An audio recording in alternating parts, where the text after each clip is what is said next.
So today I want to take some time and talk about my experience so far with the Return to Aeternum event. This is the Fresh Start servers. This is also the content creators, Twitch drop streams, and everything. Kind of just give my general feedback to you guys, but also keep you guys up to speed about what's going on behind the scenes, what we're looking for the future of New World, and what I expect to happen next for this incredible game. And hello everyone, and welcome to my channel. My name's Brian, if you happen to be new here. And if you're a returning subscriber, welcome back, you sexy beast. That's what you get for subscribing, by the way. Free compliments at the start of these videos. And this video is just going to be kind of a general vlog style. I actually don't have any script, just a couple thoughts that I want to kind of put down and share with you. The first things first, I wanted to say what's been happening behind the scenes over the course of the last couple weeks. I don't know if anybody out there has been like my family, but we have gotten sick.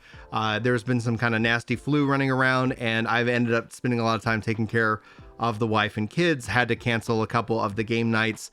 And also then with the Return to Aeternum, anytime that I've been playing has been on a Fresh Start server, a Fresh Start world. So I do appreciate you guys with that. But we'll be returning back to Orofina, focusing in on helping anybody with their goals in game.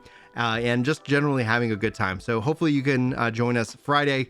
That's also going to kind of coincide with the Return to Aeternum event concluding, in which that all the drops will be available. So if you haven't had a chance to get any of the drops yet, you can come hang out. You can lurk on the stream. The link is in the description, and I'll be live in the afternoon. It's going to be a lot of fun, and I hope that you guys can join me this Friday with that. But all in all, obviously being sick, I'm going to be somebody who's going to prioritize their family every which way. That's my most important aspect of it. I'm also not a full-time content creator, and if you guys follow my Ginger Prime channel, you probably might have seen the recent retirement from Final Fantasy XIV, and yeah, that's definitely been an interesting take. So from a numbers perspective, I always like to be very open and direct about the numbers. I think I lost about 1.6k subscribers, but over here we've almost gained up 2,000 subscribers per month, and we're fastly approaching 10,000 subscribers. So thank you guys so much. Ginger Prime's always been my variety channel. We do the podcast there. Lots of discussion about upcoming MMOs and comparing MMOs and lots of things like that. So it's a fun time. If you guys are curious, you want to go check it out and you haven't subbed to that and you've just been following the New World content, links are all in the description for you anyway. But obviously, with having a little bit more free time to now focus more on New World and just trying to dip in and dip out whenever possible, the Return to Aeternum event has pushed me beyond usually how I end up playing games. I have a very organic way. I like to play games in a way that doesn't feel like work. And I know that kind of maybe contradicts the content creator aspect of what I like to do, but I've never really pushed for full-time content creator. I've always enjoyed the part-time content creator aspect of trying to really enjoy games and try to be, try to relate games as the fact that if I wasn't making a video, what would I want to see? What would I want to hear? What would I want to watch and listen to? And so that's kind of where that aspect comes into it. So Return to Aeternum started off real strong, real exciting. The events and the objectives were really cool. I thought it was really great as we were starting off fresh, didn't have any of the skills and any of the abilities, but having a lot of head knowledge about the game and what to do and how to kind of go about it was really cool. Now, I would tell you this 100 which ways, and I told this actually to the AGS team, is that I would love to see something like this in the game for everybody. I would love to see, and it wouldn't have to be all the time because I think that could be very fatiguing, and you don't want to create an artificial FOMO that's just baked into your game. That would defeat the organic nature of being able to pick up the game and play however you want. But still, I think it would be really, really cool to see, whether it was once a year or what have you, that there was an event that it required people to chop down 1,000,000 trees or something like that, where it required players who are all on the server that is participating in it, and it ended up being tiered out more and more and more. But this is where my feedback for the event itself becomes more personalized, maybe a little bit more selfish than really how it goes. Obviously taking care of wife and kids and the way that the real world exists, right? Having to go to work, having to, take care of kids and finding, a limited time, trying to scratch out, and cut out as much time as possible, ends up working out, ends up being that I fell behind the train, and the train moved on, and the skills became and are at the moment insurmountable. I do not have the ability to actually participate unless I was to quit my job, not worry about the kids, play 22 hours a day, really sacrifice my health. And I think for people who are coming into the event, being invited onto the private servers, that probably felt very much similar. I mean, you can grind so much and it's a lot of fun to really sink your teeth into a game. But at some point, the bill comes due. At some point, you're like, you know what, I really just need a nap. And there's nothing wrong with that. And that's actually a very healthy way to kind of play video games, to actually literally take breaks and have a reasonable play schedule. So the thing I would have liked to have seen, and the feedback that I'm going to provide to the devs on this one, is that it's fine if the objectives like continue to have, like if you think about like the 8 objectives on their own tier, where they continue to tier up in difficulty. I would have loved to seen more optional objectives come into play that allowed, you know, people starting out behind the scenes or people who have different kind of play schedules to be able to participate in some kind of way. Now this becomes in my mind, this becomes a mathematical nightmare, because what you would end up looking at is like, how do you balance the difficulty of the, like, let's just say cut trees, right? That was something that a lot of people could do. But ended up having it scale so that you don't always just prioritize the smaller things. And the goal of Return to Aeternum from a marketing perspective is to show off a lot of the features, to show off the, like, if you grinded it on this game, here's all the different things and different ways that you can play and enjoy it.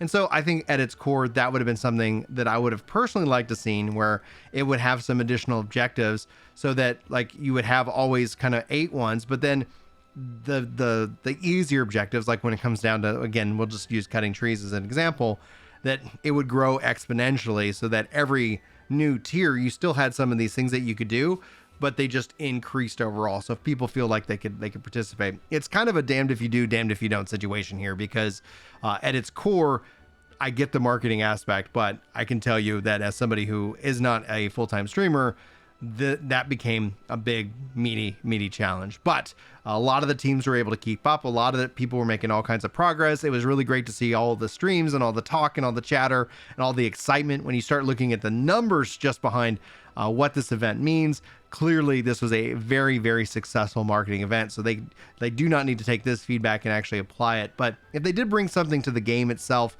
in the game itself, that's something I think would actually appeal to a wide range of people. But again, wouldn't want this all the time. I could see how that could, introducing these kind of like timed objectives could really have people overconsume and then ended up burning themselves out or needing to take a break.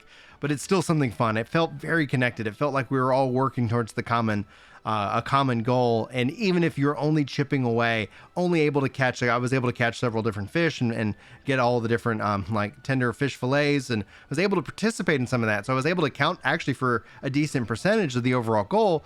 But yeah, that would have been something that would have been really cool also to see in the game's UI. And so when it comes down to it, like my general feedback, you'll hear this happen and me talk about this numerous times, is that like when it comes to achievements, when it comes to any kind of thing that you want to track, it would be really cool to see that, and you can actually turn like an achievement into a quest. You could turn something like this into a quest so that it's trackable. You can see your progress as you're playing it. And I think that would be something very interesting, because in a way that ends up becoming player driven questing. You get to define what is important to you, what you want to see, and how you want to go about tackling that goal. Especially because then you could say, let's say you did want to gather up 50,000 items of ore or something like that. And then you just say, hey, that's what I want to do. And then you can just see yourself slowly making progress towards that goal.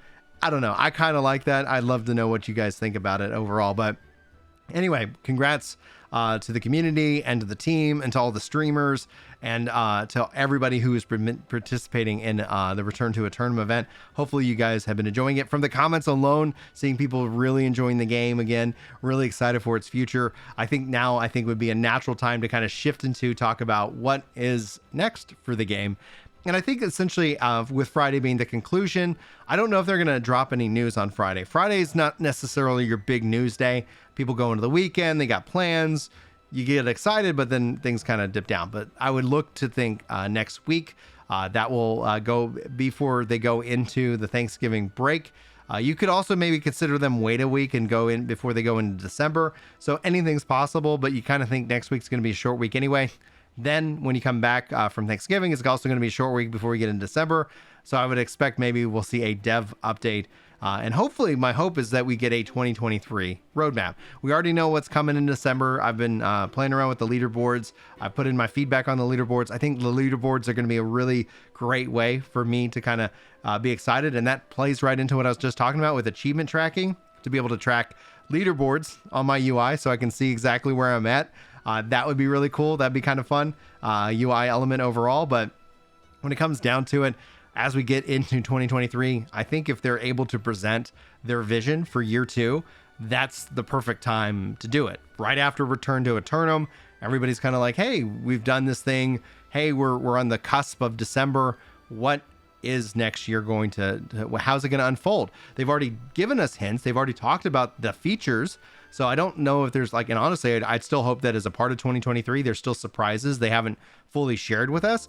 But when it comes down to it, I think now it would be a really great time for them to start to outline what's the first quarter update? What's the, what are we looking at for spring? What are we looking at for summer? What are we looking at for fall?